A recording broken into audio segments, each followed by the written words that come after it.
বিভিন্ন ঘূর্ণিঝড়ের বিভিন্ন নাম, যেমন আমফান, ইয়াস। আবার এখন আমরা যে ঘূর্ণিঝড়ের নামটা শুনছি সেটা হচ্ছে রেমাল।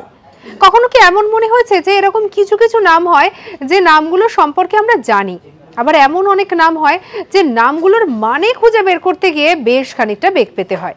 এমন অদ্ভুত নামের পেছনে কি কারণ রয়েছে? আসলে এই নামের পেছনে যে কোনো মানে রয়েছে সেটা তো অবশ্যই ঠিক, তবে এরকম অদ্ভুত নাম কেন দেওয়া হয়? আসলে যে নামটা আমাদের কাছে অদ্ভুত সেটা হয়তো অন্য কোনো দেশের কাছে ঠিক, এবং এই নাম ঠিক করার পেছনে রয়েছে বেশ কিছু দেশ। আজকে আপনাদেরকে বলবো তার কথা।